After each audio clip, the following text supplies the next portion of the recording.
অনামিকা Oishi TikTok করে পেয়েছিলেন পরিচিতি, পরে আলোচনায় আসেন বদমাইশ পোলাপাইন ওয়েব সিরিজে অভিনয় করে। এরপর বেশ কিছু নাটকে কাজ করলেও তাকে আর সেভাবে ছোট পর্দায় পাওয়া যায়নি। সম্প্রতি আবারও তিনি আলোচনায়। জানা গেছে ভাঙনের মুখে সংসার। দেশের একটি গণমাধ্যমকে এ বিষয়ে ঐশী বলেন, আমরা এখনই এই নিয়ে কথা বলতে চাচ্ছিলাম না। ও চাচ্ছে না, আমিও চাচ্ছি না। আমাদের এখনো ডিভোর্স হয়নি, আমরা দুজনই সেপারেশনে আছি। ও ক্লিয়ার করে বলতে পারছে না কি করবে, আমিও পারছি না। এটা দুজনের সিদ্ধান্তের বিষয়। তিনি আরো বলেন, আসলে আমাদের মধ্যে তেমন কিছুই হয়নি। ওর কিছু জিনিস আমার ভালো লাগেনি, তাই আমি চলে আসছি।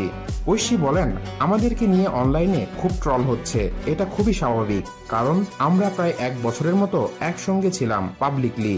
এখন মানুষ একসঙ্গে দেখছে না, তাই ট্রল করছে, করবেই। তারা আসলে আমাদেরকে আবার একসঙ্গে দেখতে চায়, কিংবা জানতে চায় আসলে কি হয়েছে আমাদের মধ্যে। গায়ক আলবিকে ভালোবেসে বিয়ে করেছিলেন ঐশী, শুরু করেন সংসারও। কিন্তু কিছুদিন না যেতেই ভালোবাসার মানুষটির অনেক কিছুই মেনে নিতে পারছিলেন না তিনি, তাই শুরু করেন আলাদা থাকা।